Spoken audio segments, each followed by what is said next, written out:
Nah, jadi kalau mau soal istilah Nabi Musa sebagai pembawa firman disebut Allah, hakim-hakim sebagai wakil dari Yahweh juga disebut Allah, malaikat juga disebut Allah. Yesus dalam hal ini juga mau disebut Allah, enggak apa-apa. Saya Franz Donald juga sebagai pembawa firman boleh disebut Allah.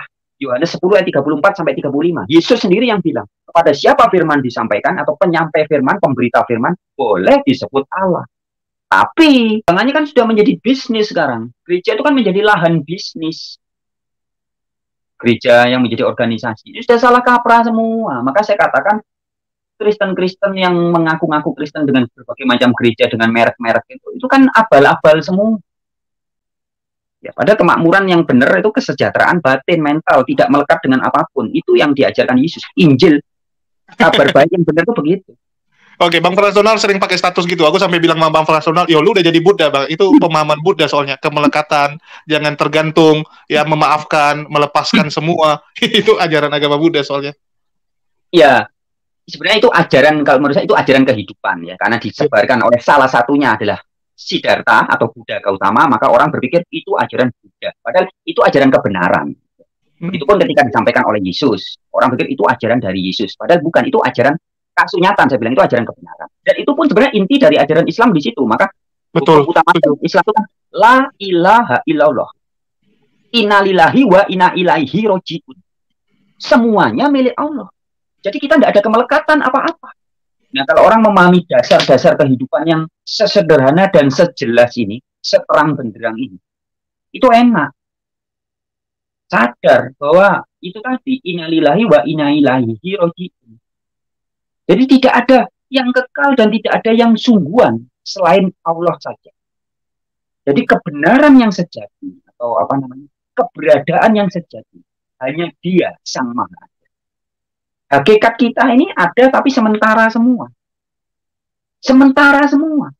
Tidak sungguhan. Kalau sungguhan itu kan berarti ada terus. Enggak, kita ini enggak. Nah, satu-satunya. Maka perlu ini namanya istilah namanya tauhid ya. Satu-satunya yang ada dan selalu ada dan tidak pernah tidak ada hanya Allah saja.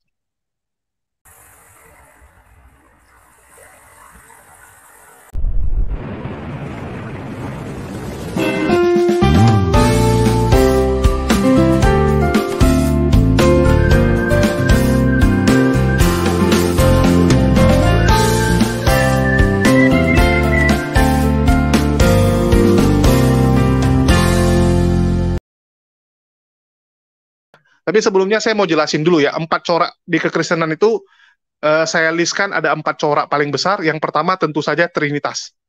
Ya, itu yang paling sering, Trinitas itu yang paling sering digaungkan dan paling mainstream lah kita bilang ya. Paling besar itu paling mainstream corak Trinitas. Dan di Trinitas pun nanti ada bagi-bagi lagi.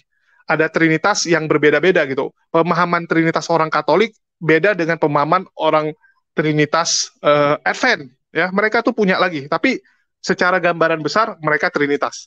Baru yang kedua ada namanya Triteos, menyembah kepada 3 Tuhan. Jadi pribadinya berdiri masing-masing.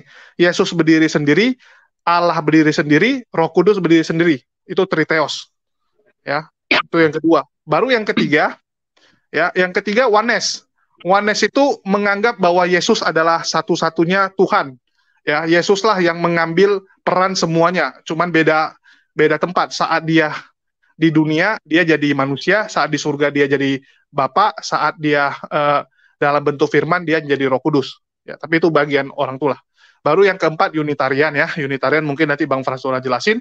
Jadi ada 4 ya, ada 4 corak paling besar di kekristenan. Baru nanti sisanya adalah subdenom corak-corak itu. Oke, mungkin dari Bang Frans Donald silakan dijelasin nih dari awal aja Bang biar teman-teman tercerdaskan. Jadi ini kayak sekolah gitu Bang. Tahun lalu muridnya udah tamat, ini kelas baru ya, ini kelas baru lagi, mau nggak mau kita mengulang semua. Oke, silakan dari Bang Frasonal. Iya, baik. Pertama-tama saya ucapkan terima kasih ya buat Mas atau Bang Julius yang memberikan room ini, kesempatan ini. Juga buat semua sahabat-sahabat atau para pemerhati channel ini dimanapun berada. Kembali kita jumpa bersama saya. Saya salah satu saudaramu, salah satu makhluk bumi ya, yang sedang melalui perjalanan di bumi menjadi manusia. Oke, langsung aja. Saya ingin menyampaikan poin tentang Unitarian ya. Unitarian itu sebenarnya gampang dari kata una atau uno, numero uno, ya. Uno atau una artinya satu ya. Jadi Unitarian singkatnya adalah sebutan bagi orang-orang yang mempercayai bahwa Sang Maha Pencipta, apakah itu disebut sebagai God atau Elohim atau Allah ya, itu satu, mutlak satu. Maka disebut pengikutnya atau pemercayaan disebut orang-orang yang percaya kepada Allah yang satu. Istilahnya Unitarian. Kalau percaya kepada Allah atau God atau Sang Pencipta yang dua disebutnya binitarian. Kalau tiga jadinya trinitarian. Nah, ya, itu hanya jadi istilah unitarian, binitarian, trinitarian, empat tarian, lima tarian, enam tarian, tari-tarian itu ya itu sebenarnya hanya suatu istilah saja. Jadi tidak bukan substansi sebenarnya. Tapi karena begitu banyaknya kelompok-kelompok, maka penyebutan ini menjadi penting. Pembedaan-pembedaan ini menjadi penting. Nah, unitarian sendiri, terima kasih ya Bang Julius di kesempatan ini diberikan waktu untuk menjelaskan mengapa penting. Karena memang padanya kenyataannya, realitasnya, khususnya kita bicara di Indonesia ya, pemberitaan-pemberitaan tentang unitarian ini sudah banyak yang menyeleweng atau menyimpang dari fakta dan realitas. Ya. Salah satunya yang gencar dikabarkan oleh yang terhormat sarjana hukum, master hukum Bambang Nursena. Bambang Nursena pernah menulis makalah itu tahun Biroi. Tahun 2013 masuk di channelnya di websitenya Ibu Rita Wahyu. Tapi makalah itu ditulis sejak tahun sekitar 2007 ya. Nah, makalah dan bukunya Bambang Nursena itu yang berjudul Sekte Unitarian Bukan Kristen Tauhid. Itu teman-teman kalau mau melihat ada di websitenya Rita Wahyu. Bukunya warna coklat gitu ya. Nah, itu dia mengulas tentang unitarian dan intinya di buku itu dia memberikan fitnah dan kebohongan publik bahwa unitarian itu dimulai sekitar tahun 1500-an. Nah, unitarian dimulai di Eropa tahun 1500 ya. Jadi dia membuat wacana ini seolah-olah orang-orang unitarian itu jauh banget jaraknya dengan Yesus. Yesus kan abad pertama, unitarian 1500, woi jauh banget, pasti sesat. Kira-kira dia mau membangun opini seperti itu.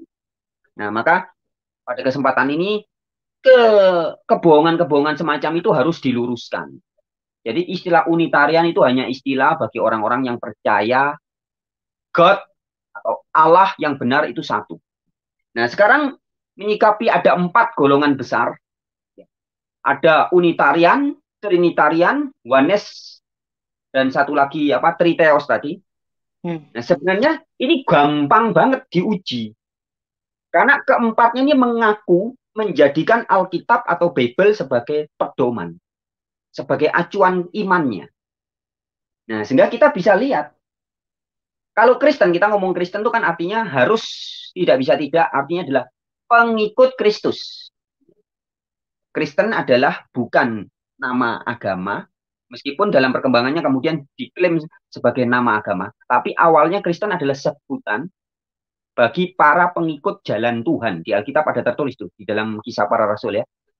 Pengikut jalan Tuhan yang kemudian berkembang di Antioquia. Di Antioquia itu untuk pertama kalinya mereka disebut Kristen, pengikut Kristus artinya. Nah, kita bisa cek langsung di Alkitab, gampang pol sebenarnya.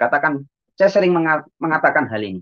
Gampang sekali karena kita Alkitab ini Bible sudah diterjemahkan ke dalam seluruh bahasa di dunia.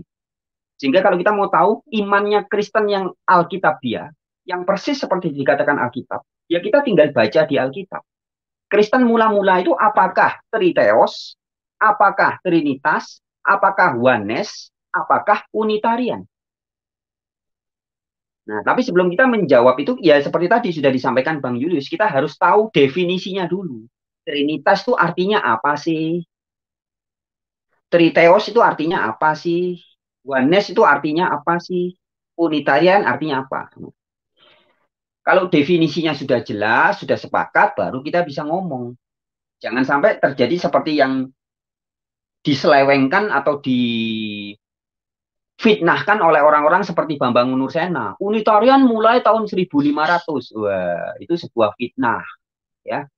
Karena Unitarian itu sebutan bagi orang yang percaya Allah itu satu, God itu satu. Nah, kalau definisi Unitarian diyakini atau dipahami sebagai golongan orang yang percaya God itu satu, maka Abraham, Ishak, Yakub, Yesaya, apalagi Yeremia, nabi-nabi semua yang di perjanjian lama, Musa, itu juga Unitarian, termasuk Yesus. Sebagaimana tertulis dalam ayat yang sudah terkenal ya, Yohanes 17 ayat 1 sampai 3. Yesus berkata, ketika bicara tentang Allah yang benar, Yesus berkata, Bapa, engkaulah satu-satunya Allah yang benar. Nah, jadi Yesus jelas memposisikan, memperkenalkan Allahnya sebagai satu. Bahkan ton monon aletinon teon, satu-satunya. Just the only one. Wah, satu-satunya. Nah, artinya dalam hal ini Yesus bisa kita sebut sebagai Unitarian. Yesus itu seorang Unitarian, seorang yang mempercayai Allah yang satu. Yesus bukan seorang yang percaya Allah Trinitas. Yesus juga bukan seorang manusia yang percaya kepada Allah yang Triteos. Yesus juga tidak pernah mengatakan bahwa dirinya adalah Bapa di sorga itu. Seperti yang diyakini oleh Yohanes, tidak pernah. Nah, jadi sebenarnya gampang bagi orang yang memahami istilah-istilah bahasa, baik bahasa Inggris maupun bahasa Indonesia. Kita ngomong bahasa Indonesia aja ya. Bahasa Indonesia yang gampang dipahami atau bahasa Indonesia yang baik dan benar. Membaca Alkitab langsung tahu. Dari 4 corak ini Yesus termasuk yang mana? Karena acuan kita Kristen kan. Kristen berarti pengikut Kristus. Ingat di Roma 10 ayat 17. Iman timbul dari pendengaran akan firman Kristus. Bukan iman timbul dari pendengaran akan firman sekolah tinggi teologi. Bukan. Iman timbul akan pendengaran dari kesaksian pendeta Daud Tony. Iman timbul dari pendengaran akan cocotnya Franz Donald. Kan bukan. Iman timbul dari firman Kristus, bukan dari bapak-bapak gereja. Iman timbul dari pendengaran akan firman bapak-bapak gereja yang membuat konsili Nikea, konsili Konstantinopel, konsili Kalsedon. Bukan. Jadi iman timbul dari firman Kristus. Maka gampang kita mau tahu Allah yang benar, God yang benar bagi Kristen awal itu seperti apa. Baca aja firman Kristus, habis perkara. Clear. Selesai, tuntas, tas. Gampang sekali ya. Nah, jadi itu pertama dari sisi pelurusan dulu ya. Jadi adalah bohong, sekali lagi saya katakan bohong besar, penipuan publik, public deception. Ya. Jika dikabarkan bahwa Unitarian itu baru muncul abad tahun 1500, ya, sekitar abad 16. Itu kebohongan publik. Ya. Sebab faktanya Unitarian adalah hanya suatu istilah saja. Siapapun yang percaya Allah itu satu, apakah Musa, Yesaya, Yehezkiel, Yeremia, ya, semua itu bisa disebut sebagai Unitarian. Termasuk Yesus juga seorang Unitarian. Nah, begitu. Kemudian ini juga adalah perlu dipahami teman-teman, sahabat-sahabat, bahwa jika di Indonesia ini mungkin saya Franz Donald, salah satu orang yang dikenal gencar ya di zaman now memberitakan atau menentang Trinitas, ya, memberitakan bahwa Allah yang benar hanya Bapa. Nah, kemudian orang menyebut, wah ini Unitarian lah, Saksi Yehova lah, bidat lah, sesat dan sebagainya. Itu kan hanya sebuah stigma sebutan dari orang-orang yang belum memahami ya. Nah, tapi yang ingin saya sampaikan begini, Mas Bang Julius, bahwa jika di Indonesia saat ini mungkin yang paling dikenal menentang Trinitas atau seorang tokoh Unitarian Indonesia adalah Franz Donald. Sebenarnya itu pun hanya pemahaman yang kurang pas juga. Mengapa? Karena saya menjadi Unitarian itu baru sekitar tahun 2002. 2002 saya bergumul. Saya dulunya adalah seorang Trinitarian, pengajar Trinitas bahkan. Jadi saya dulu tahun 98 sampai 2002 itu saya bergabung di salah satu gereja yang menyebut diri sebagai JKPN. Sekarang namanya GKDI, sekarang namanya Gereja Kristus di Indonesia. Dulu namanya awal-awal masuk Indonesia itu JKPN, Jemaat Kristus Penginjilan Nusantara. Dan di situ kita diajar setiap hari untuk mengajar orang. Bukan 2 hari sekali, bukan 3 hari sekali, bukan seminggu sekali, bukan. Tapi setiap hari. Jadi kadang pagi, kalau nggak bisa pagi kita siang, kadang malam, kadang sampai paginya lagi. Kita betul-betul mengajar orang. Nah, pada saat itu saya mendapat kepercayaan juga, saya menjadi salah satu pengajar di situ, dan saya mengajar juga Trinitas. Jadi saya seorang Trinitarian dulu. Nah, kemudian singkat cerita, saking seringnya berdebat dengan banyak orang ya, kemudian tahun 2002 saya mulai meragukan bahwa Trinitas ini bukan ajaran Alkitab. Nah, tapi terjadi pergumulan, perlu waktu 2 tahun. Jadi memang tidak gampang. Makanya tadi kalau Bang Julius memberitahu ada siapa? Pemilik akun Centang Hijau. Ya. Centang Hijau mungkin tadinya Trinitas, kemudian mau jadi Unitarian, terus Trinitas lagi, terus jadi Unitarian lagi. Itu kalau dalam hitungan bulan atau 1 tahun masih wajar. Ya. Saya dulu 2 tahun, karena kita kan terkaget-kaget ya. Jadi pikiran ini kan tidak gampang. Karena ada ego. Dirinya manusia ini kan bukan seperti robot yang tinggal dipencet, di reset, selesai. Tapi untuk mengubah pikiran, berubah pikiran itu bahasa Yunaninya metanoia, ya. Bahasa Indonesianya diterjemahkan bertobat, ya. Supaya orang bisa bertobat. Bertobat itu arti sebenarnya berubah pikiran. Untuk mengubah pikiran ini kan tidak serta-merta gampang bagi orang-orang yang sudah egonya sudah tertanam. Maka saya bisa memaklumi kalau Mas Centang Hijau kemudian perlu pergumulan beberapa bulan dan akhirnya jadi Unitarian. Nah, begitupun Pak Beni ya, Pak Beni Irawan tuh malah lebih dulu dari saya. Pak Beni Irawan, saya itu ketemunya sekitar tahun 2004, saya baru kenal Pak Beni di Semarang, di Surabaya juga. Dan kita langsung nyambung ya. Tapi Pak Beni jauh, bertahun-tahun sebelum saya Unitarian, ternyata Pak Beni dan teman-teman di Semarang itu juga sudah Unitarian. Nah, ternyata juga ada pendeta Eric Chang itu, wah itu lebih jauh lagi. Eric Chang itu dari luar Indonesia ya. Artinya kalau kita melihat di Indonesia ini seolah-olah Frans Donald yang paling vokal, paling gencar ya, karena saya memang suka mewartakan. Saya ini orangnya kan suka mewartakan, memberitakan. Jadi sepertinya saya yang dianggap paling terkenal, paling utama. Padahal sebenarnya ya tidak. Hanya saya paling banyak ngomong. Paling rajin tuh ngomong. Jadi bagi teman-teman yang punya pemahaman yang kurang lebih ya sama dengan Bang Frans Donald, ingin memperdalam pemahaman tentang kekristenannya, ya yang menganggap bahwa ya Yesus itu cuma utusan dan Allah itu atau Tuhan itu tauhid, ya mungkin teman-teman bisa kontak Bang Frans Donald untuk belajar lebih dalam. Dulu si Wrangler juga sama ya, Bang Wrangler juga saya kenalin ke Bang Frans Donald, terakhir mereka interaksi, baru terakhir Bang Wrangler yakin ya bahwa pemahaman dia selama ini salah. Oke, jadi bagi teman-teman yang punya pemikiran mirip dan ingin belajar, silakan hubungi Bang Frans Donald, nanti kita akan tampilkan. Oke, silakan lanjut, Bang.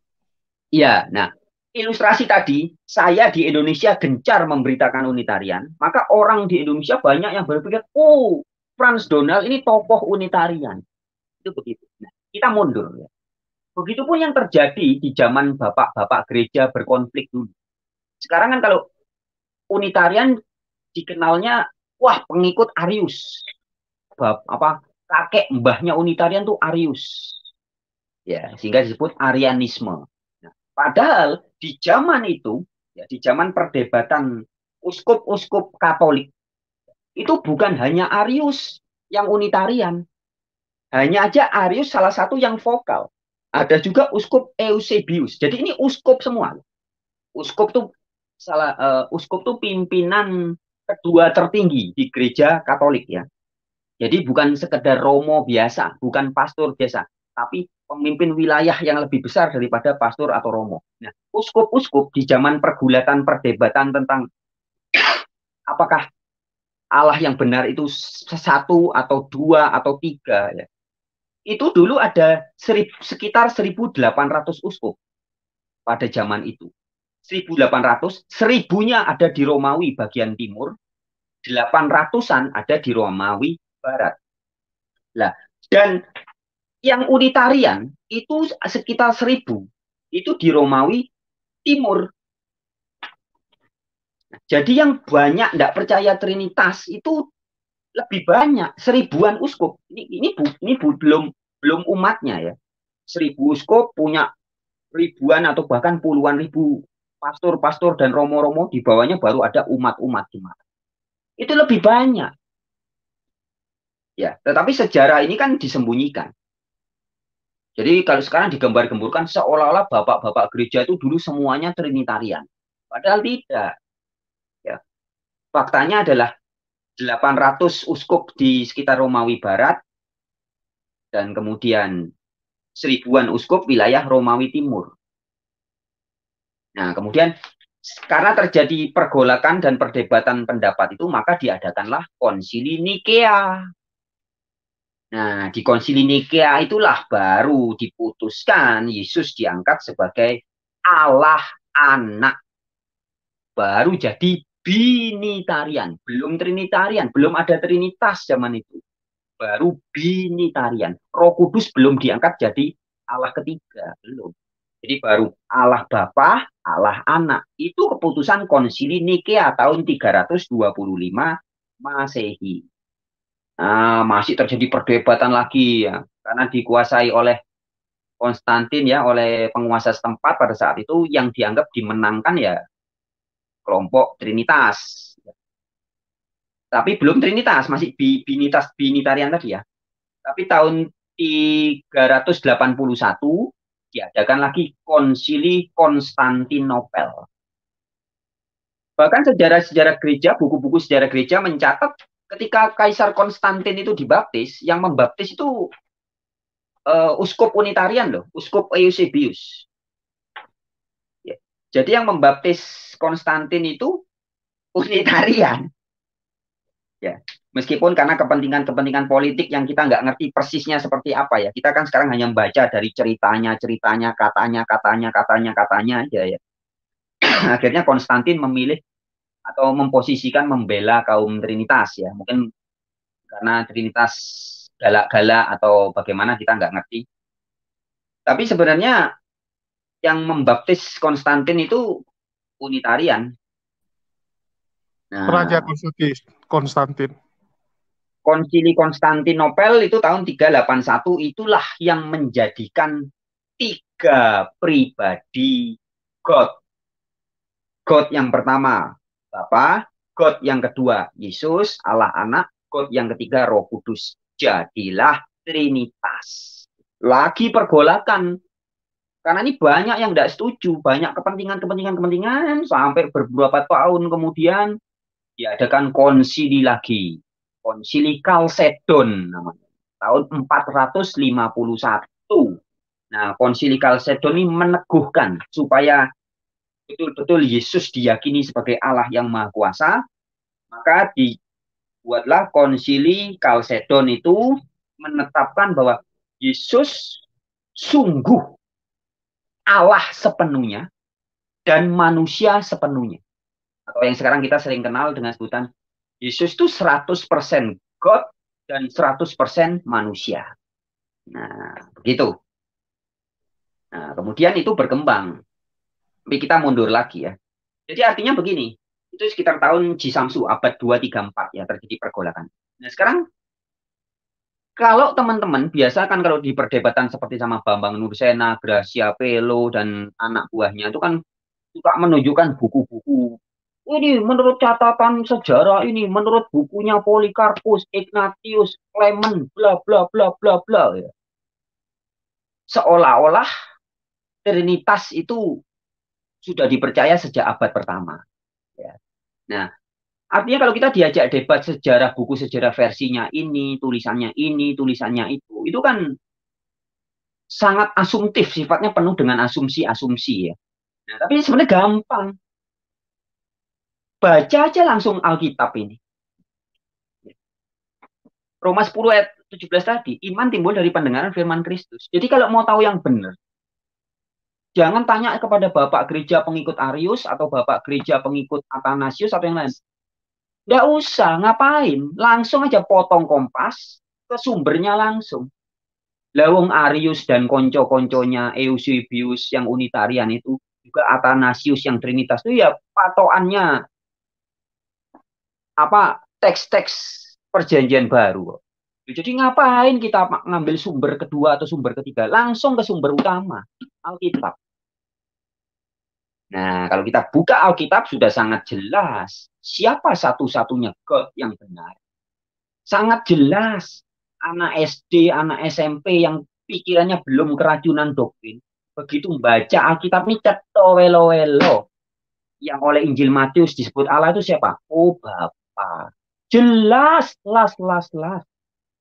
Yang oleh Injil Markus, Injil Lukas disebut sebagai Allah yang benar itu siapa? Bapa. Loh. Yang oleh Injil Yohanes disebut sebagai Allah yang benar itu siapa? Bapa. Jelas. Tidak ada Trinitas. Apalagi sampai perisai Trinitas segitiga. Segitiga perisai Trinitas itu ya. Itu kan tidak ada itu di Alkitab. Anda mau nyari dari kitab Kejadian sampai kitab Wahyu, bagaimanapun nggak ada.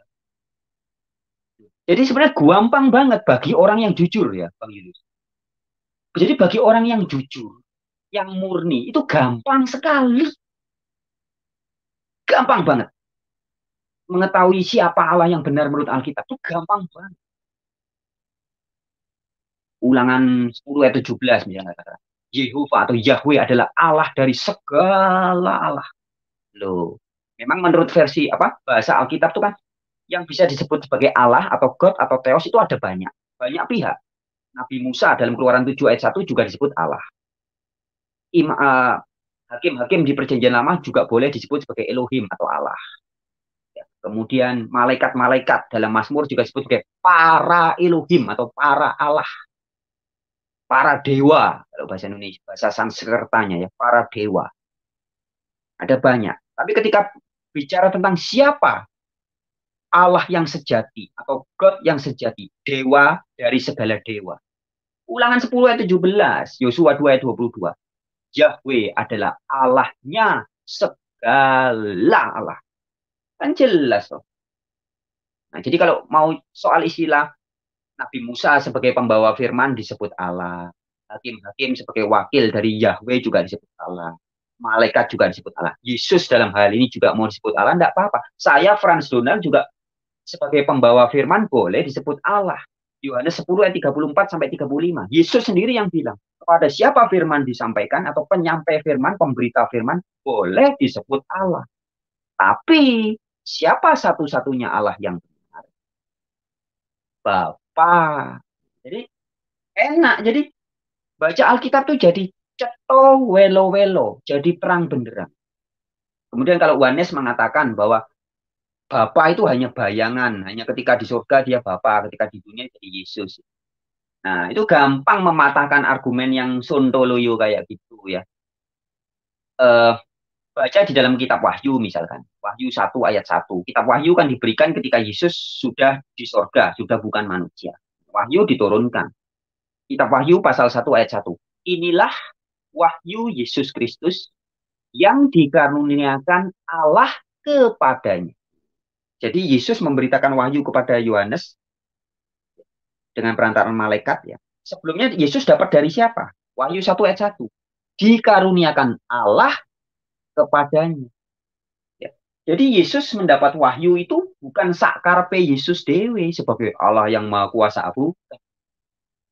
Tapi Yesus mendapat wahyu dari Allah, yaitu Bapa. Wahyu 1 ayat 6 dikatakan Allah Bapaknya. Wahyu 3 ayat 12, Yesus juga berkata, ketika di surga, Yesus berkata, barang siapa menang, ia akan kujadikan soko guru di dalam bait suci Allahku. Ya, dan akan kuberikan nama kota Allahku, Yerusalem yang baru, dari Allahku. 4 kali Yesus dalam Wahyu 3 ayat 12 menyebut kata Allahku, Allahku, Allahku, Allahku.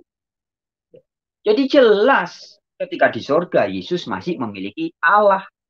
Nah, orang-orang Wanes mesti bingung menanggapi ayat-ayat kayak gini. Mesti loncat sana, loncat dengan jurus mabuk sudah melakukan. Katanya Yesus di surga adalah Bapa atau Allah itu sendiri. Padahal kitab Wahyu mengatakan, jadi kesaksian Wahyu, kitab Wahyu, Yesus di surga memiliki Allah. Kesaksian orang-orang Oneness Pentakostal mengatakan Yesus di surga adalah Allah Bapa itu sendiri. Loh, beda.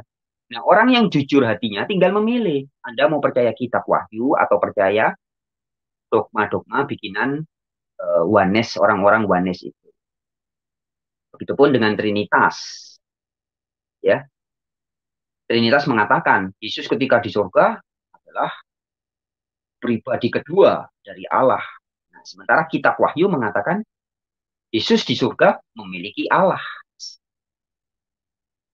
Itu. Jadi gampang sekali sebenarnya. Kalau kita membaca atau mau beriman dengan jujur, itu gampang. Yang bikin sulit itu kan karena tidak jujur. Tidak jujur itu karena apa? Karena ego. Itu toh loh. Bagian manusia yang tidak bisa jujur atau bisa jujur itu hanya ego.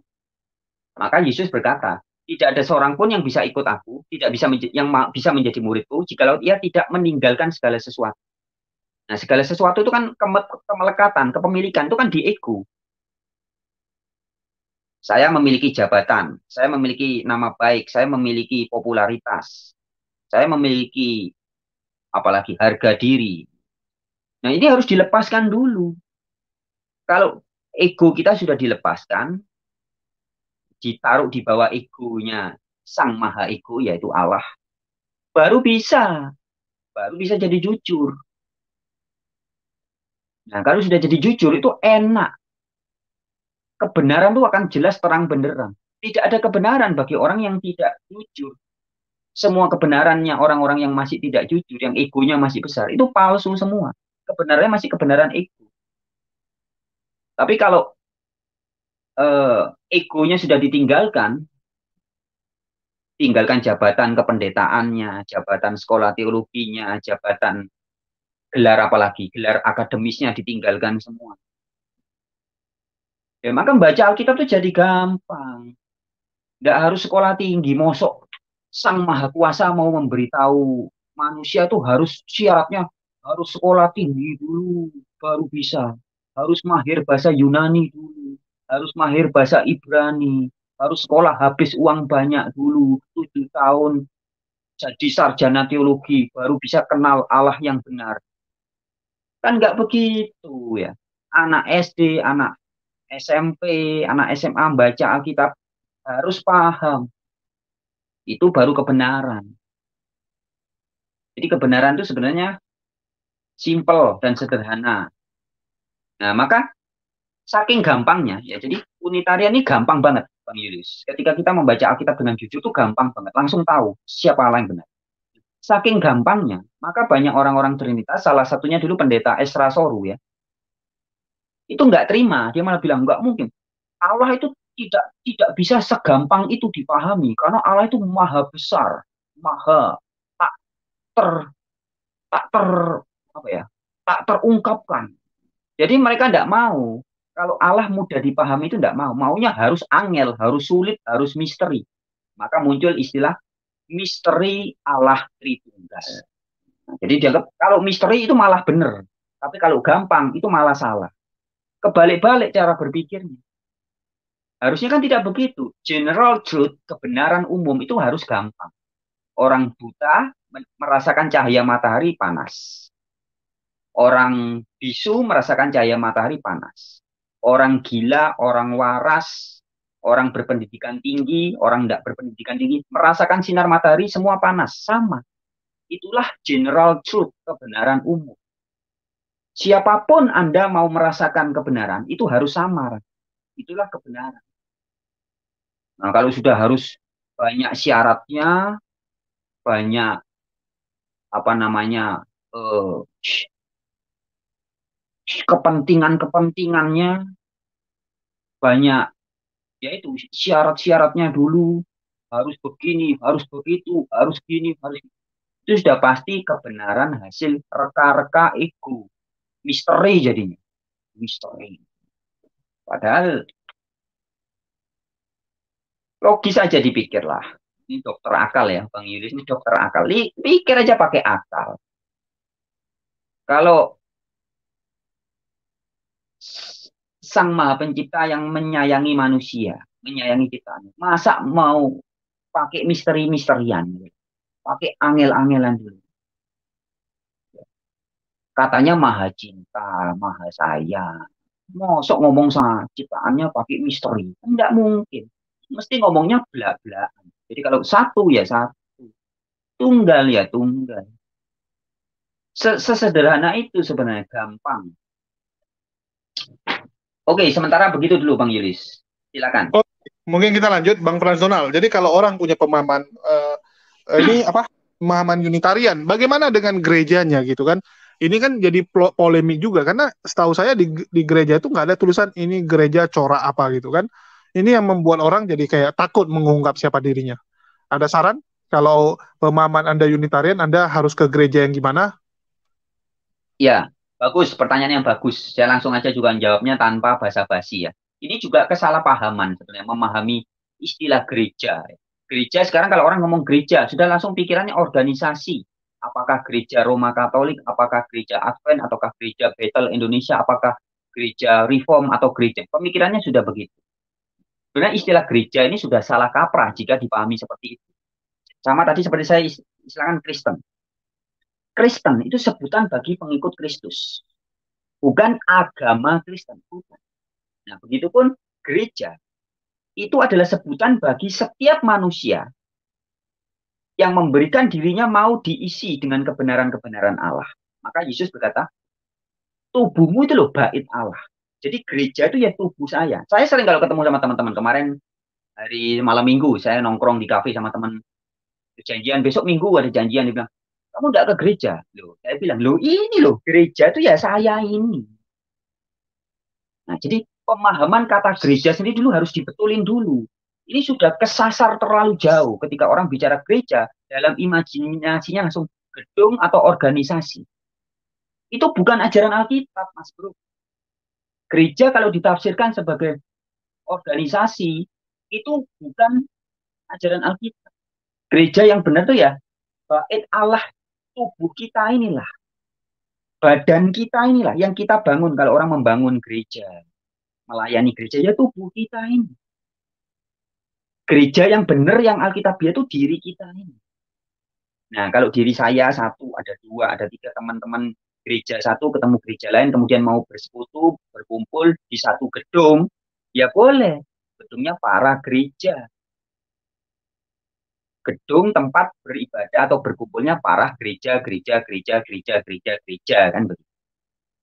Nah, jadi ini banyak sekali istilah-istilah yang salah paham ya selama ini. Ribuan tahun, ratusan tahun, orang gagal paham. Artinya nggak perlu ke gereja dong kalau gitu Bang Transonal. Ini marah nanti pendeta-pendeta yang punya gereja.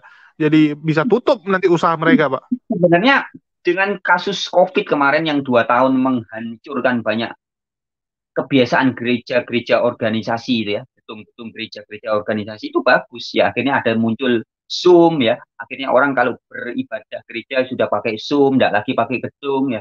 Sebenarnya ini termasuk apa ya, bahasa alam semesta untuk mengingatkan kita semua. Tidak perlu gedung-gedung. Maka kalau ada gedung gereja dibakar, tidak apa-apa, bagus itu. Supaya orang tidak mengkultuskan bangunan-bangunan itu. Orang sudah salah kaprah, yang dibangun gedungnya bagus, sound systemnya bagus, ya. Keramiknya mahal, bajunya mahal-mahal, pakai sepatu mahal, pamer mobil, pamer jam tangan, pendeta kalau khotbah, pamer jam tangan, pamer kekayaan, yang perempuan, wah pamer baju, rambutnya di Ya tadi kan kita nikmati juga Bang Transonal. Kalau ke gereja bisa cuci mata. Nanti nggak bisa cuci mata lagi kita. Ya, kalau itu kan bisa buka TikTok. Bukan TikTok. Oke, Jadi kan sebenarnya inti kita kembali ke situ ya. Intinya di pemahaman awal. Jadi kalau pemahaman awal sudah salah, kaprah, itu nanti berikutnya jadi salah. Gereja yang benar ya begitu. Jadi gereja itu diri kita. Diri Karena kita ini ya, gereja. menurut Bang Transonal nggak ada perintah dari Yesus ataupun pengajaran dari Alkitab yang mengharuskan kita pergi ke gereja dalam bentuk gedung ya. Nggak ada. Kalau bersekutu, berkumpul ada. Nah, berkumpul itu bisa di taman, di kebun, di pinggir pantai, di lapangan, di dalam rumah.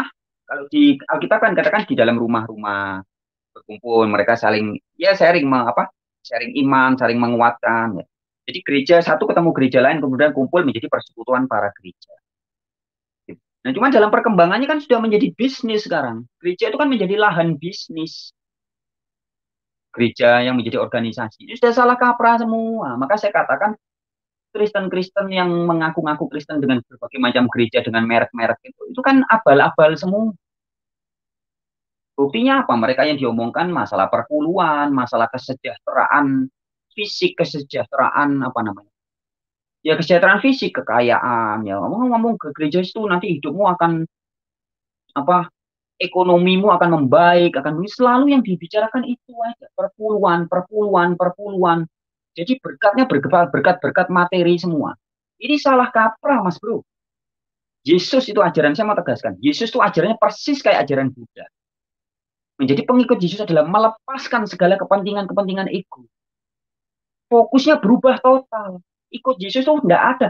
Aku ikut Yesus kepengen kaya, supaya bisnisku lancar, supaya anakku bisa sekolah di luar negeri, supaya aku dihormati masyarakat. Enggak ada begitu. Ikut Yesus itu melepaskan segala sesuatu. Ingat Yesus berkata, tidak ada seorang pun yang bisa ikut aku jika dia tidak melepaskan segala sesuatu. Jadi ajaran Yesus itu ajaran memerdekakan kita dari kemelekatan duniawi. Bukan sebaliknya, ikut Tuhan supaya berdoa tiap hari minta diberkati kekayaan, kemakmuran, bisnis dilancarkan. Sekarang kan begitu. Salah kaprah semua. Ikut Yesus itu menjadi seorang Buddhis. Melepaskan segala kemelekatan dunia. Jadi merdeka kayak saya gini. Dapat uang ya enggak apa-apa. Enggak dapat uang ya enggak apa-apa. Punya istri ya enggak apa-apa. Enggak punya istri ya enggak apa-apa. Itu namanya tidak melekat. Ya, tidak ada kemelekatan. Diberi ya enggak apa-apa, enggak diberi ya enggak apa-apa. Semua bisa dinikmati. Nah, jadinya bebas, merdeka. Maka Yesus bilang, jika aku memerdekakan kamu, kamu benar-benar merdeka. If I set you free, you will be free. Betul-betul merdeka. Nah, itu kemerdekaan itu di batin ya, di apa? Di kesadaran. Nah, hari ini kan enggak. Orang jadi Kristen supaya kepingin bisnisnya lancar, supaya pengen duniawi. Motifnya duniawi semua. Ya. Dan ya itulah kenyataannya begitu. Dari buahnya lah kita akan mengenal. Maka di dalam 2 Korintus 11 ayat 4 kan dikatakan, hati-hati jika ada yang memberitakan Yesus yang lain, Injil atau kabar baik yang lain, dan roh yang lain. Nah, jadi yang diberitakan oleh banyak gereja-gereja organisasi saat itu ya Yesusnya sudah lain, rohnya, spiritnya lain, spiritnya duniawi semua. Warta kabar baiknya lain juga. Injilnya Injil yang lain. Warta kabar baiknya apa yang mereka beritakan? Kemakmuran duniawi, kemakmuran duniawi, kemakmuran duniawi. Ya, padahal kemakmuran yang benar itu kesejahteraan batin, mental, tidak melekat dengan apapun. Itu yang diajarkan Yesus. Injil, kabar baik yang benar itu begitu. Oke, Bang Frasonal sering pakai status gitu. Aku sampai bilang sama Bang Frasonal, yo lu udah jadi Buddha, Bang. Itu pemahaman Buddha soalnya. Kemelekatan, jangan tergantung, ya memaafkan, melepaskan semua. Itu ajaran agama Buddha soalnya. Ya, sebenarnya itu ajaran, kalau menurut saya itu ajaran kehidupan ya. Karena disebarkan oleh salah satunya adalah Siddhartha atau Buddha Gautama, maka orang berpikir itu ajaran Buddha. Padahal itu ajaran kebenaran. Begitupun ketika disampaikan oleh Yesus, orang pikir itu ajaran dari Yesus. Padahal bukan, itu ajaran kasunyatan, saya bilang itu ajaran kebenaran. Dan itu pun sebenarnya inti dari ajaran Islam di situ. Maka Betul. hukum utama Islam itu kan la ilaha illallah. Innalillahi wa inna ilaihi roji'un. Semuanya milik Allah. Jadi kita tidak ada kemelekatan apa-apa. Saya mati, tidak apa-apa. Saya anak mati, enggak apa-apa. Enggak punya uang, enggak apa-apa. Kenapa? Karena semuanya sudah innalillahi wa inna ilaihi roji'un. Nah, itulah yang disebut la ilaha illallah. Tidak ada ilah lain, enggak ada ilah harga diri saya, ilahnya anak saya, ilah itu bisnis saya, pekerjaan saya, uang saya, harta saya, enggak ada. Ilah hanya Allah, semuanya milik Allah. Nah, kalau semuanya sudah milik Allah, Anda tidak akan melekat kepada apa-apa. Punya hidung pesek, ya ora apa-apa. Nggak tersinggung mau dibilang hidungmu pesek. Oh, ini bukan milik saya kok. Hidung ini bukan milik saya. Innalillahi wa inna ilaihi raji'un, milik Allah. Jadi kamu tidak bisa menghina saya. Kalau kamu menghina saya, kamu sama dengan menghina Allah. Apa mau Betul. dibilang apa? Jadi pelepasan, lepas semua. Jadi sebenarnya inti ajaran agama, Bang Yulis, agama apapun ya, Hindu, Buddha, Kristen, Islam, itu mengajarkan manusia untuk la ilaha illallah atau jadi Islam, jadi Muslim, jadi berpasrah diri yang kafah, total. Semuanya milik Allah, semuanya milik. Nah, ajaran agama itu ngajari manusia melepaskan satu-satu kemelekatannya. Tidak boleh begini atau harus begitu ya. Aturan-aturan itu sebenarnya aturan-aturan untuk melepaskan semua. Jadi sebenarnya kita itu tidak kekurangan apa-apa.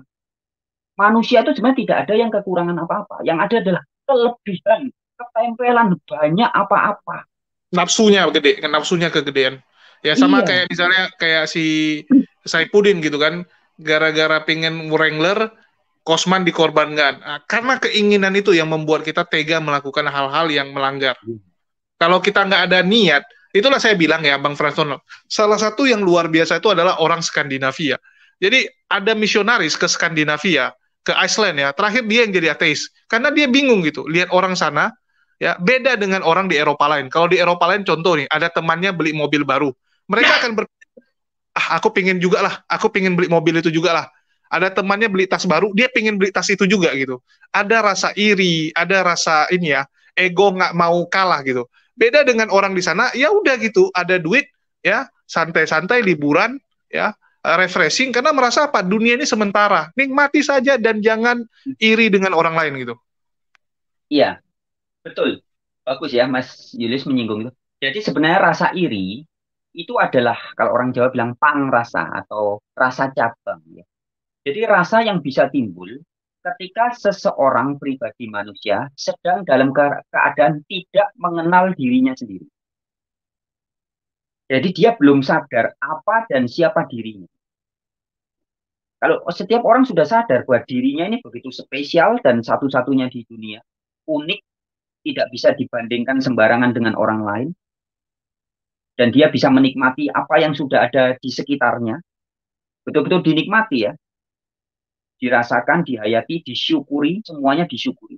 Maka tidak sempat lagi mikir iri, kepengen jadi seperti orang lain, kepengen seperti itu, dan dia sudah tidak lagi terlalu tertarik dengan sifat-sifat materi bikinan manusia.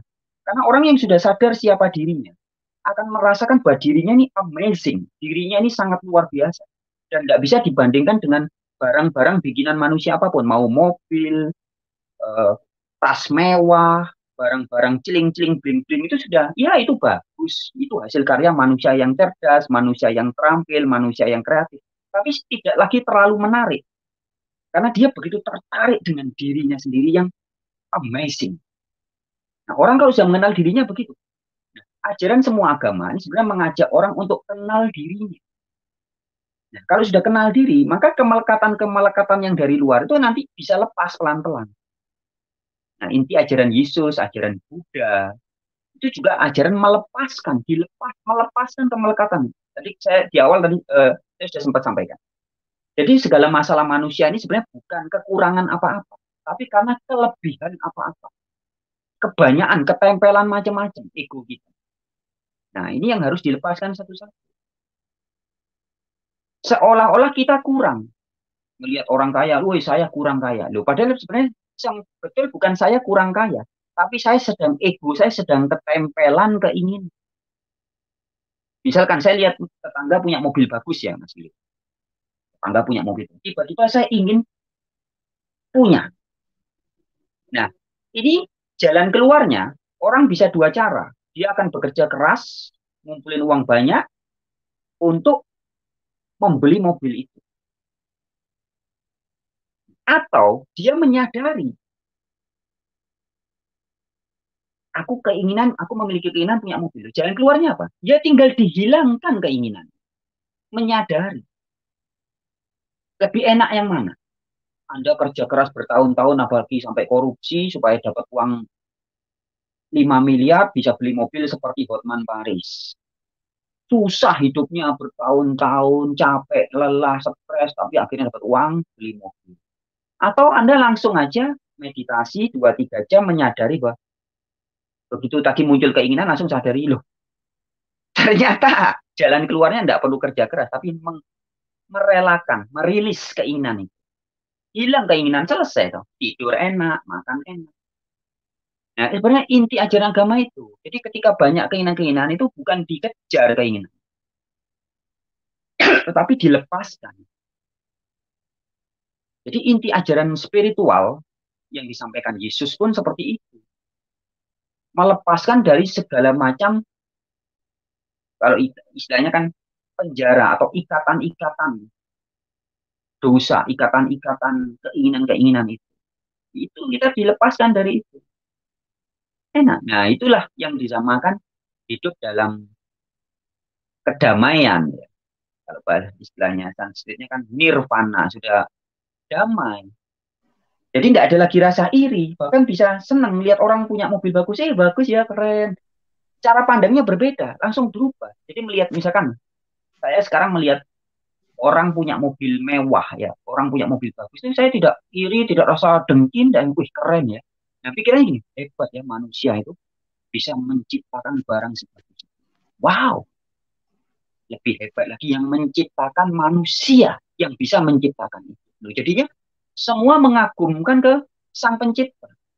Saya ngelihat cewek cantik, istri tetangga cantik, istri teman cantik, tidak iri, tidak mengingini, tapi memuji sang pencipta.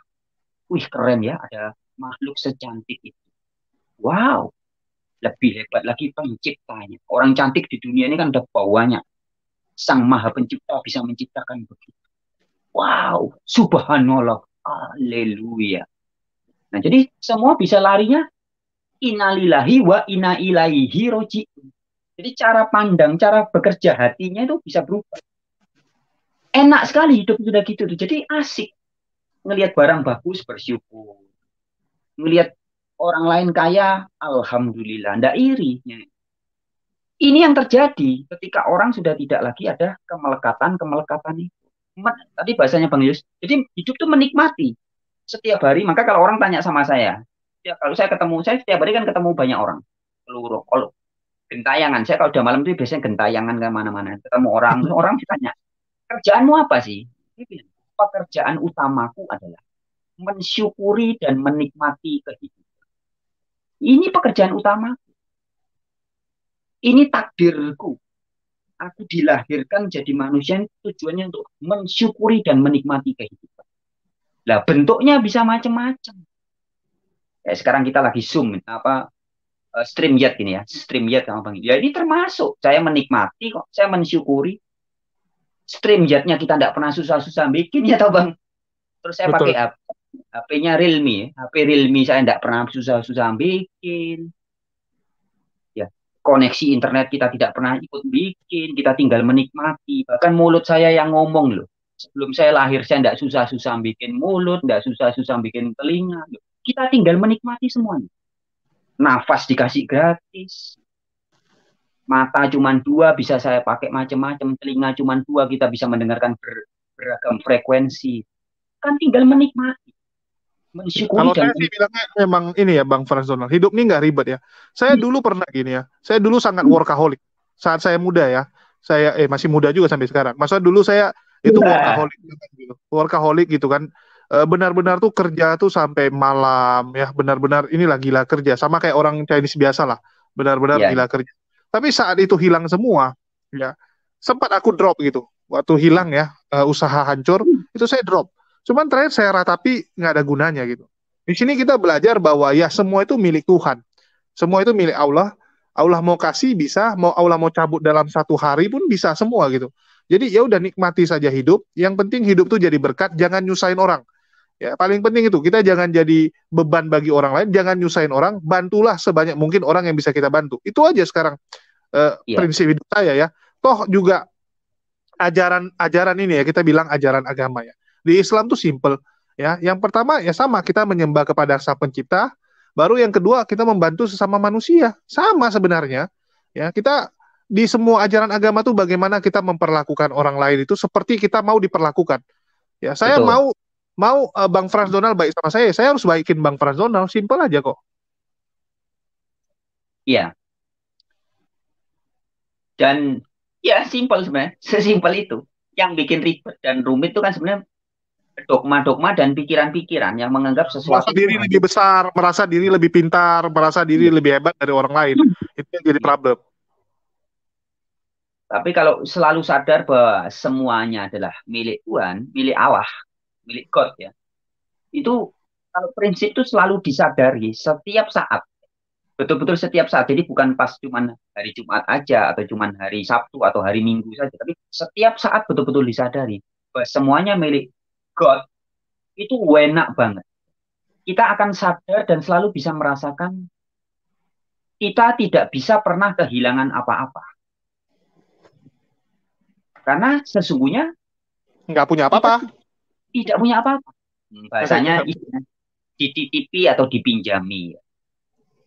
Itu yang pertama. Dan yang kedua, sebenarnya segala sesuatu itu kan memang tidak ada yang hilang di dunia. Yang ada adalah berubah wujud, Pindah, berubah ya bentuk, berubah wujud, pindah. pindah-pindah, pindah-pindah saja. Hmm. Nah, kalau kita sadar bahwa semuanya milik Tuhan, ya cuma pindah-pindah. Dulu berada di beras, di padi, di jagung, di timun sebelum saya lahir ya. Energinya atau eh, zat-zat kehidupannya ada di sana, ada di sapi, kambing, ikan, kedelai dan sebagainya. Terus kemudian dimakan oleh ibu saya. Ibu saya berhubungan seks sama bapak saya, cerot, masuk di rahim, jadi jikot, jadi janin, tiap hari dikasih makan itu. Lu pindah dari kangkung pindah ke rahim ibu saya. Dari beras, padi, jagung, buah mangga, buah pepaya, pisang dan sebagainya pindah, terus jadi tulang, jadi sumsum, jadi otot, jadi daging, jadi darah, jadi kulit, jadi rambut. Terus lahirlah, jadilah janin. Janin kemudian muncul ada tangannya, kakinya jadi bayi. Setelah lahir dikasih ego, dikasih nama Frans Donald, baru ketempelan ego, oh, saya Frans Donald. Ini kan aslinya hanya perubahan wujud. Setiap hari saya makan kentang, wortel, apalagi sayur mayur, padi dan sebagainya. Ini kan padi dan semua itu tadi yang sedang menjelma menjadi makhluk ini berubah. Nah, nanti setelah tidak jadi diri kita, ya kembali lagi ke unsur alam itu. Selesai. Jadi simple memang. Indah. Kalau kita menyadari itu indah. Tidak ada yang hilang dan tidak betul-betul kehilangan. Hanya ada ditangkap oleh panca indera itu kan berubah wujud atau berubah bentuk atau hilang dari hadapan kita. Tapi sebenarnya kan nggak hilang. Sama seperti orang rokok ya. Rokok sebelum ada. Rokok itu kan dari tembakau. Sebelum dia tumbuh dari tembakau, dia ada di tanah. Disedot sama akar-akar tembakau. Kemudian jadi tembakau, jadi daun. Digulung, dilenting. Kemudian dikasih kertas, jadi rokok. Ketika rokok disumet, disedot sama orang dengan api ya. Terus habis. Bentuknya sepertinya dia akan hilang. Dari hadapan kita rokok itu hilang. Tapi kan sebenarnya dia terbakar dan dia terurai kembali ke alam. Tidak ada yang hilang. Hanya berubah wujud saja. Nah, manusia itu hakikat kita dan segala barang ini juga sebenarnya kan juga begitu, hanya perubahan bentuk, perubahan itu tidak ada yang hilang. Nah, kalau orang memahami dasar-dasar kehidupan yang sesederhana dan sejelas ini, seterang benderang ini, itu enak. Sadar bahwa itu tadi innalillahi wa inna ilaihi raji'un. Jadi tidak ada yang kekal dan tidak ada yang sungguhan selain Allah saja. Jadi kebenaran yang sejati atau apa namanya? Keberadaan yang sejati hanya Dia Sang Maha. Hakikat kita ini ada tapi sementara semua. Sementara semua. Tidak tidak sungguhan. Kalau sungguhan itu kan berarti ada terus. Enggak, kita ini enggak. Nah, satu-satunya. Maka perlu yang namanya istilah namanya tauhid. Satu-satunya yang ada dan selalu ada dan tidak pernah tidak ada hanya Allah saja. Nah, itu sebabnya perlu datang orang-orang pencerah seperti Buddha, seperti Nabi Muhammad, seperti Yesus, dan yang lain-lain. Ini mencerahkan, mengembalikan kesadaran manusia. Jadi inti ajaran agama itu kan mencapai spiritual. Intinya adalah mengembalikan kesadaran. sadar loh, dirimu itu sopo. Sadar. Nah, kalau sudah sadar, enak jalani hidup nih jadi enak, asik.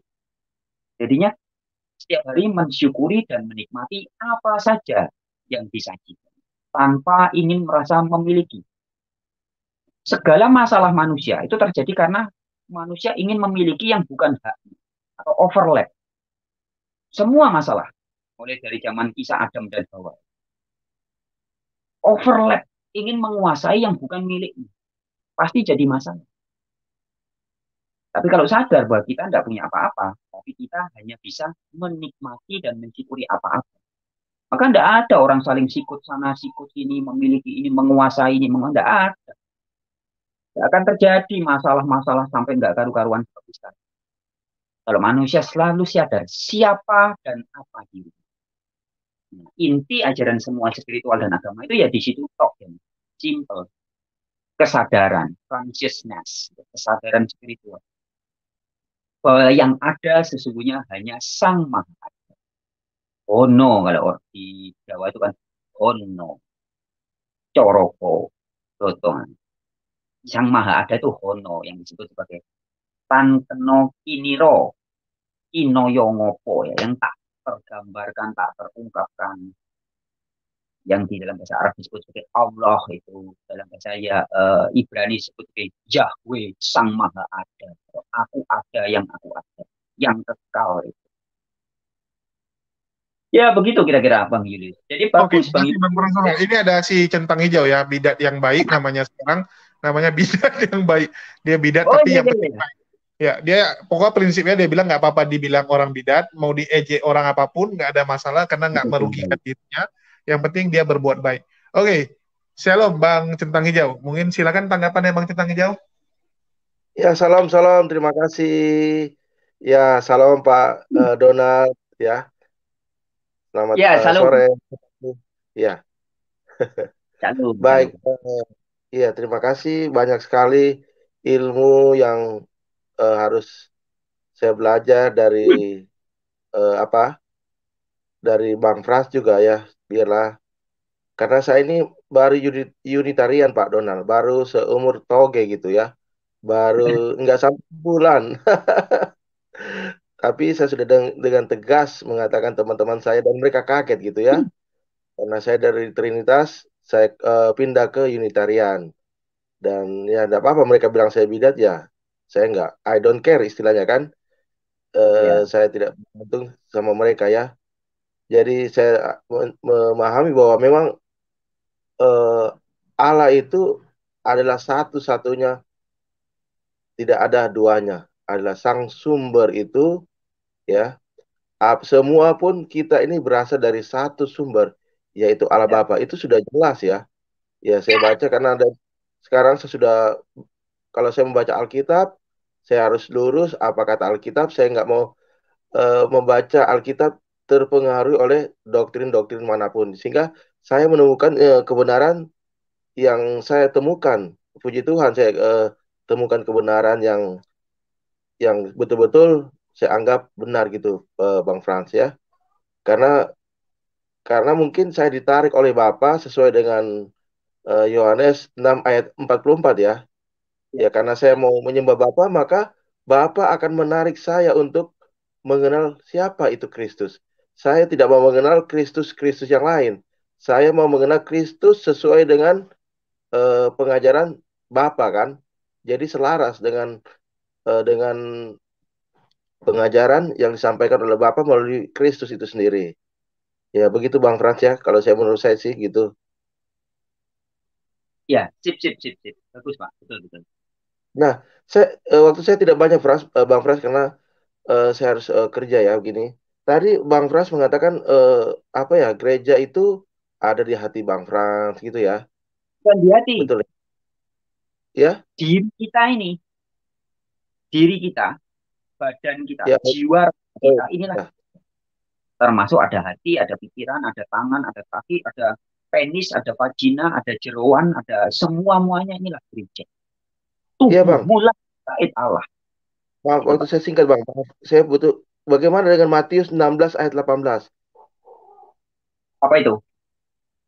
aku bacakan ya. Dan aku pun berkata kepadamu, engkau adalah Petrus, dan di atas batu karang ini aku akan mendirikan jemaatku. Kalau bahasa Inggrisnya kan church, artinya gereja. Itu bisa dijelaskan nggak, Bang Frans? Ya, kalau itu kan bicara jemaat. Jadi jemaat diartikan gereja, diartikan church. Ya.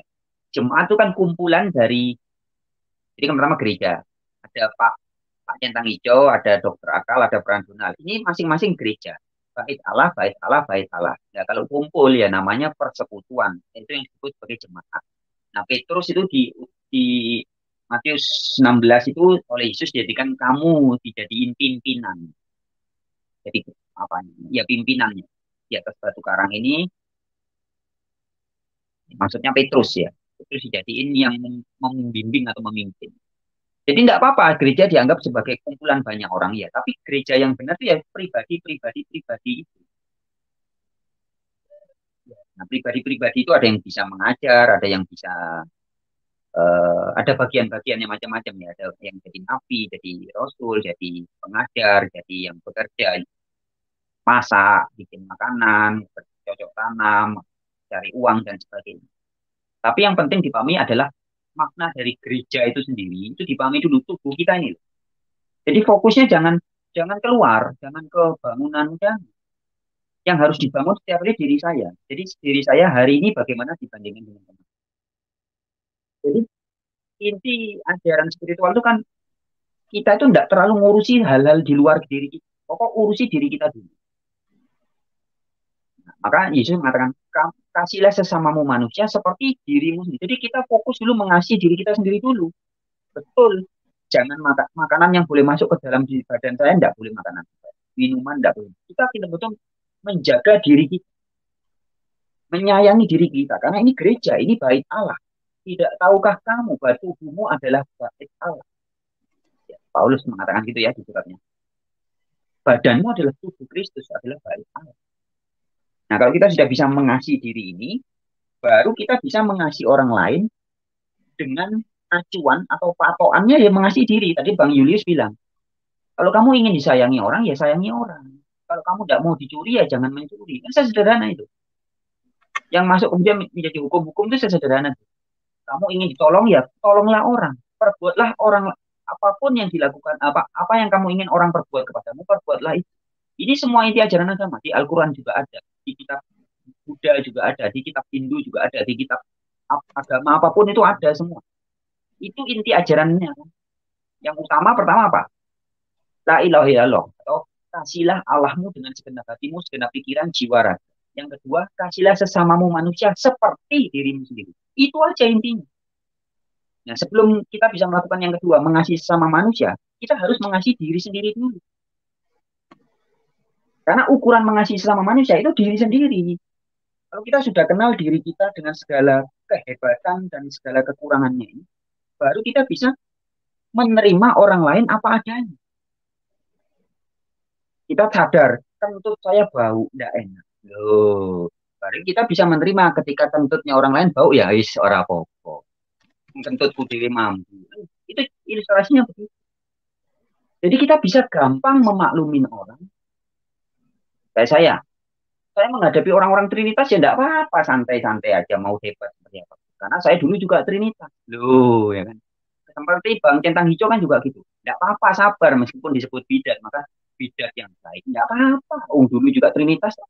Nah, sekarang sudah sadar kalau Trinitas keliru, ya akhirnya kita jadi gampang memaklumin orang-orang Trinitas. Jadi ukurannya diri kita sendiri. Nah, gereja yang betul itu diri kita sendiri dulu. Patokannya begitu. Laku pribadi dulu, ke dalam dulu. Baru nanti di luar tuh tidak usah terlalu dipikir, tidak usah pusing. Nanti otomatis akan dengan sendirinya sesuai. Begitu, Bang Centang Hijau.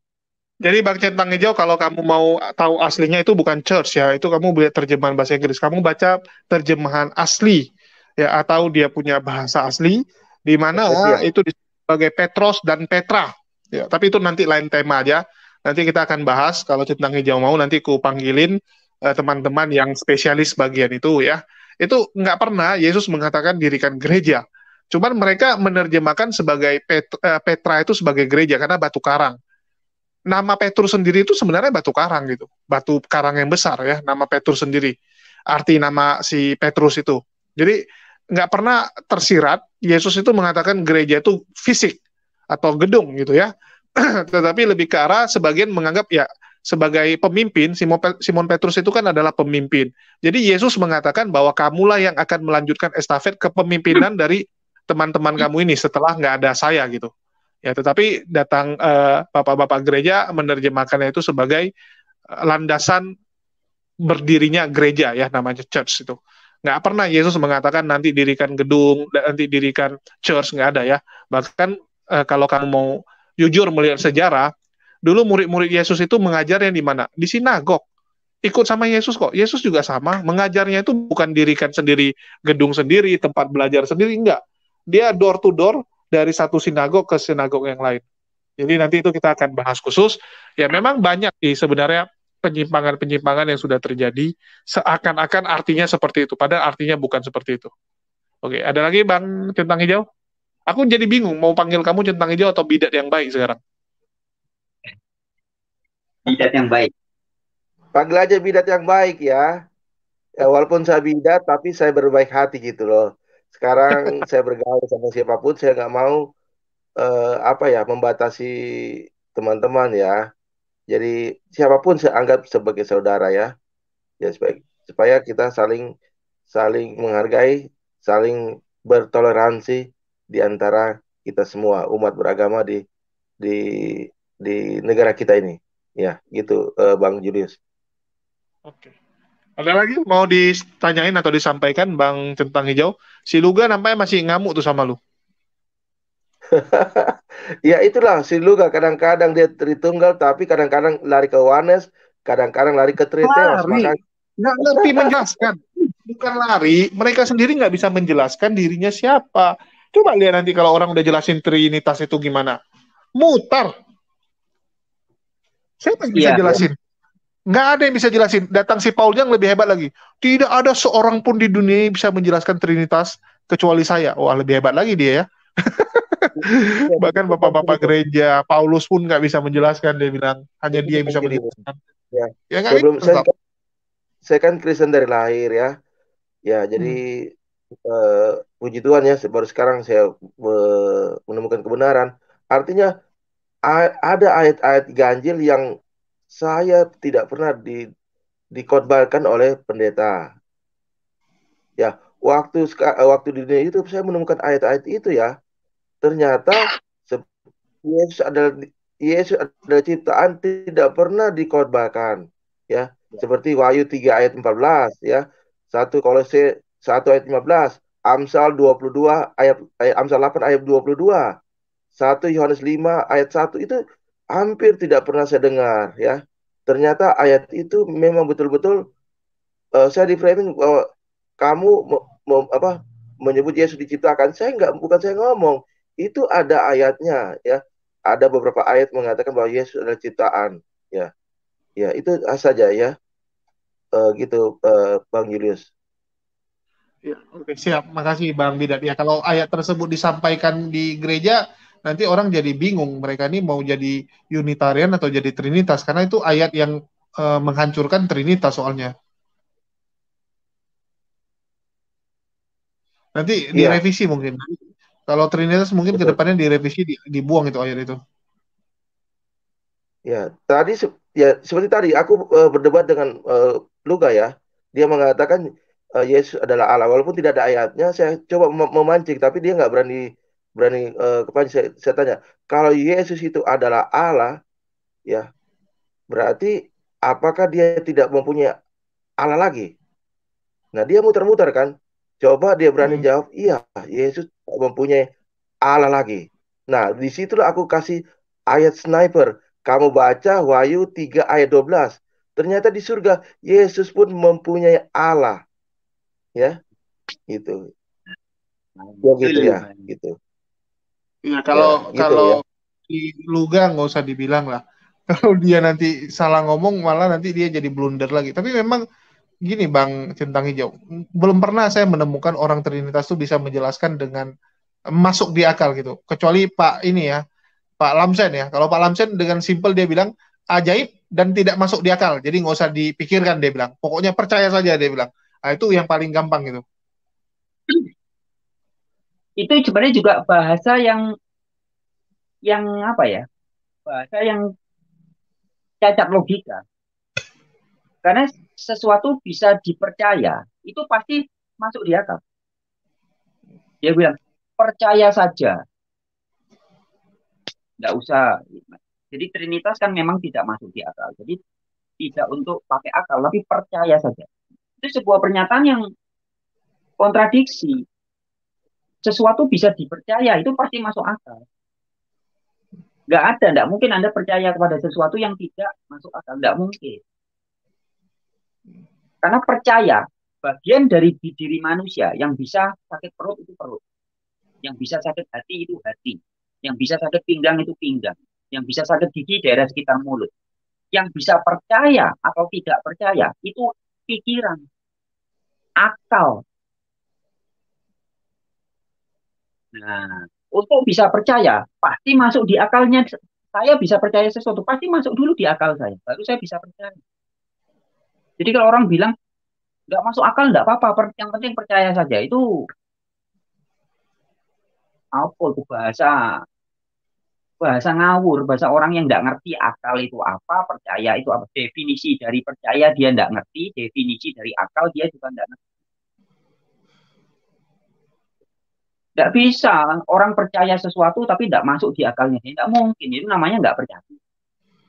Hanya permainan kata, permainan apa istilahnya, silat lidah. Nggak Oke. mungkin. Ya, pasti pasti orang akan namanya manusia itu kan diberikan akal oleh Sang Pencipta ya.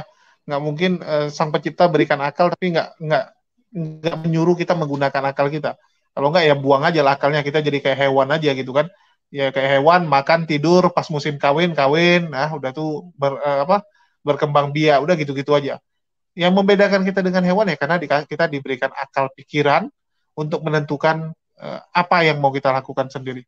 Oke, mungkin itu aja. Dari Bang Franzonal, ada lagi yang mau ditambahin Bang? Udah sore juga ini.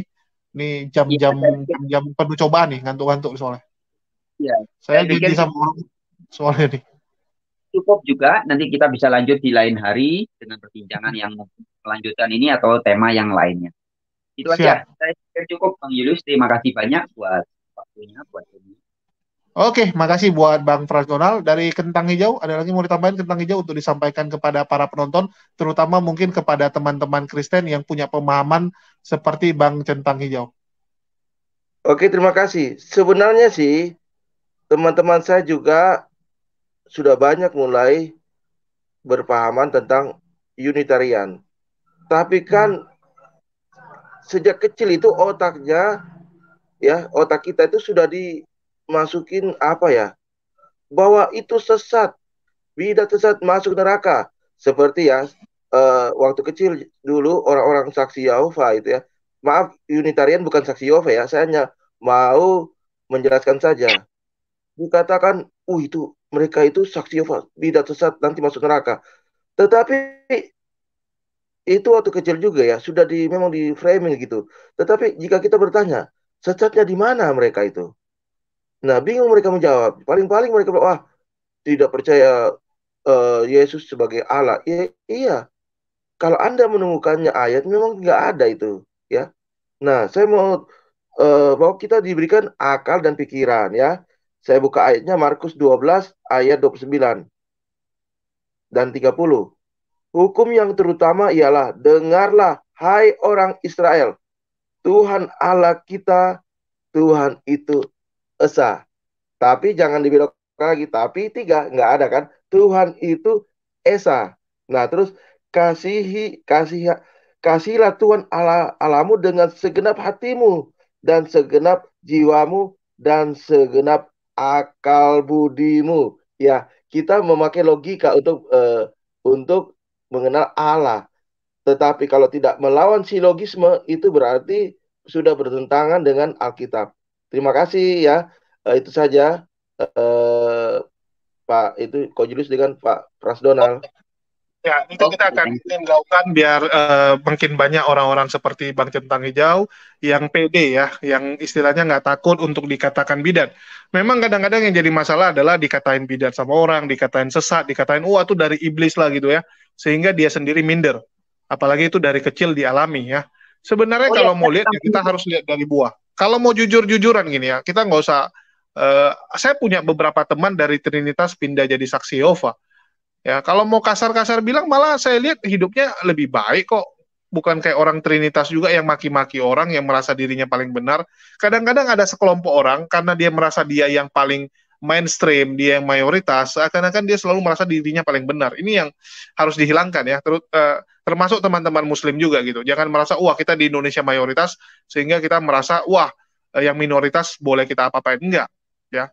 Semua ya balik lagi kepada diri kita dan ajaran kita. Tolong diimplementasikan dalam bentuk action, bukan hanya teori. Karena kalau yang jago teori udah banyak sekali. Kita jangan jadi orang yang bisa teori mengasihi orang, tapi prakteknya enggak. Ya, silakan Bang Fran. Iya, pertama saya mau nyampaikan ke Mas atau Bung Centang Hijau ya, bidat yang baik. Ya, ini bagus ya. Jadi dia tidak lagi takut disebut sebagai bidat, bahkan mengistilahkan dirinya sebagai bidat yang baik. Sebagai tambahan gini, teman-teman yang lainnya juga betul tadi disampaikan Bang Julius, jadi jangan terlalu takut mau disebut sesat, bidat, setan, dan ingat teman-teman bahwa kita ini, pikiran kita bukan made in China atau Hong Kong ya. Hati kita juga bukan bikinan Jerman atau Jepang. Jadi bukan bikinan manusia. Jadi jangan gampang baper atau terhipnotis atau tersantet oleh kata-kata. Sesat, wih langsung kita takut. Cuman kata-kata. Kata sesat, SESAT, kalau bahasa Inggrisnya heretik, kan cuman suara, cuman kata-kata yang dikeluarkan oleh golongannya Deki Gadas, anak buahnya Ezra Soru, cuman kata-kata. Kita kalau sudah kenal siapa diri kita, sudah yakin dengan keyakinan, tidak kebal gitu, tidak pengaruh mau dibilang sesat, gila, apa itu. Cuman suara, cuman kata-kata. Pikiran kita jangan gampang terpengaruh hanya oleh kata-kata. Hati kita jangan gampang baper, kesangkep oleh kata-kata orang. Itu aja pesan dari saya. Jadi mau disebut bidat, mau disebut apa, up to you, sakarepmu. Ya. Yang jelas saya tahu siapa diri saya. Diri saya adalah adiknya Yesus, saudaranya Yesus. Siapa Allah saya adalah satu-satunya Allah. Enak sudah. Mau orang bilang apa-apa, tidak pengaruh. Begitu aja, terima kasih. Oke, makasih buat Bang Frans Donald yang sudah menyempatkan waktunya untuk hadir ya di penjelasan kita, yaitu 4 corak kekristenan, ya 4 corak besar kekristenan, dan kita nanti akan hadirkan juga teman-teman dari yang lain untuk menjelaskan ya. Di sini bukan mau membenturkan, tapi untuk menjelaskan agar para penonton ya, terutama yang dari teman-teman Kristen tahu bahwa dirinya itu tidak sendirian ya. Jadi jangan minder kalau Anda beda dengan orang-orang mainstream. Ya, padahal kita itu harusnya punya prinsip sendiri, ya punya istilahnya pedoman sendiri, pegangan sendiri gitu. Jangan gampang diombang-ambing gara-gara teman bilang ini jadi ikutan ya. Saya sampai ingat itu ada satu orang yang ngakunya sebagai guru besar, tapi kalau sudah netizen ngomong dia main telan mentah-mentah. Oh, pokoknya netizen udah bilang itu, kamu tuh gini. Ah, itu benar yang dibilang netizen.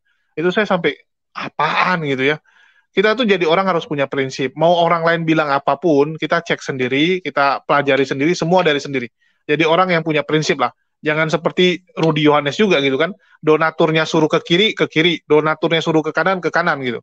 Ya, jadi jadilah orang yang punya pegangan, ya punya integritas. Karena itu yang paling penting dari seorang manusia. Mungkin itu aja dari saya. Makasih buat Bang Frans Donald atas waktunya, dan di akhir kata saya ucapkan wassalamualaikum warahmatullahi wabarakatuh. Sampai jumpa di lain kesempatan.